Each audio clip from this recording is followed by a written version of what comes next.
Hi, welcome to Integrative Preparedness and American Reversion. I'm Steve Smith, and happy Thanksgiving. Uh, every Thanksgiving, of course, is a special holiday for all of us.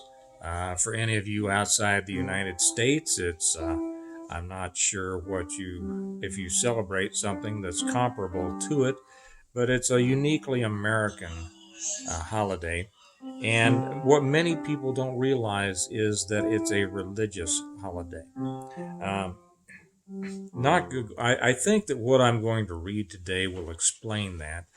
Uh, Coming up on American Reversion, I will be explaining why uh, America is a Christian country. And again, that's not to denigrate any of those with different beliefs than that, but it's simply the historical fact of the matter. But each Thanksgiving, we spend some time explaining to our kids and going over the story, the real story of the original Thanksgiving.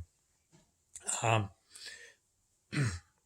One of my favorites is read by Rush Limbaugh, which I think he published in his second book, "See, I Told You So," and I have put that one up over on the Integrative Preparedness Patreon channel, and that's a great one to watch if you're on there, and if you're not, I also put up George Washington's proclamation on Thanksgiving, and that is well worth the effort. So if you're on Patreon, it'll be over there for you. But what I thought that I'd read today, I was going to read something else, but I noticed that this came out in the Tennessee Star, and it came out, I think, today. And it was written by one of their columnists, I believe. Rick Manning is his name. I don't want to steal anybody's thunder, and I not being a plagiarist, as some people have been in the news as being lately. I don't want to steal him.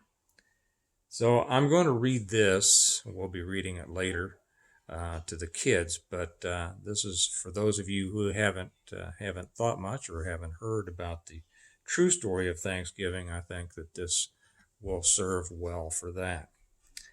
Again, it's by Rick Manning. It was in today's Tennessee Star. I believe it was today, maybe yesterday.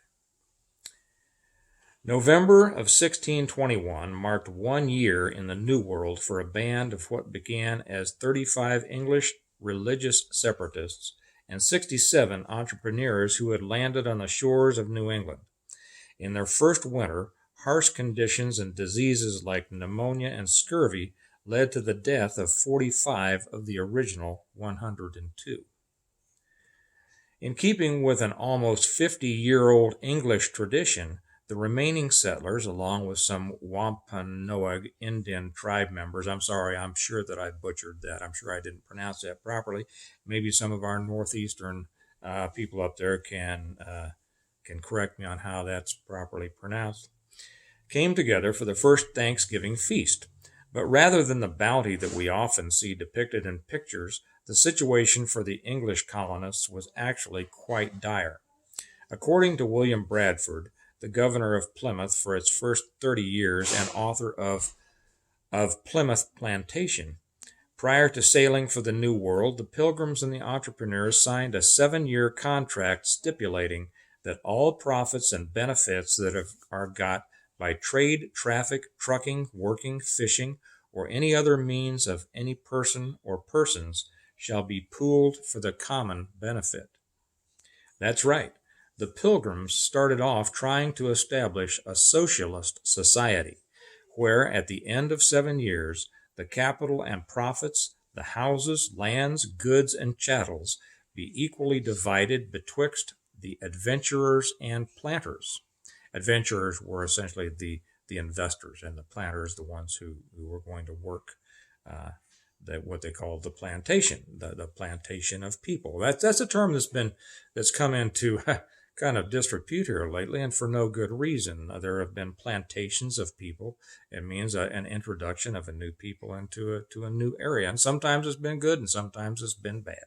Okay, getting back to Mr. Manning's article here, or his column. Food, drink, and apparel and other provisions were provided out of the common stock and goods of the colony, meaning quite simply that those who worked hard got the same provisions as those who loafed. The first 2 years were a disaster, with shortages and starvation as the youngest and strongest men complained that they had to work for other men's wives and family without pay. Needless to say, the lack of incentive to thrive caused additional privation, so while the first Thanksgiving in America likely was held on a day in late November in 1621 to celebrate the blessings that God has provided, Bradford makes it clear that there was not abundance, but instead there was a food shortage. After 2 years, the Pilgrims decided that a change was needed, so they decided to end the common goods experiment by giving every family a plot of land based upon their size, establishing private property rights in the colony. Governor Bradford proclaimed the change to have created, quote, very good success, for it made all hands very industrious, so as much more corn was planted than otherwise would have been. The women now went willingly into the field and took their little ones with them to set corn, which before would allege weakness and inability, whom to have compelled would have been thought great tyranny and oppression. They talked a little bit differently back then, but it simply means that before they were allowed to work for their own good, they would say, well, I'm too tired, I'm too weak, I'm unhealthy, I have inability. And if they had been forced to do it for the common good, they would have thought it great tyranny and oppression, as such as human, yes. The Pilgrims no longer resented going into the field because they got to keep the benefit of their labor. Bradford reports, quote, instead of famine, now God gave them plenty, and that the face of things was changed to the rejoicing of the hearts of many, for which they blessed God. Any general want or famine hath not been amongst them since this day.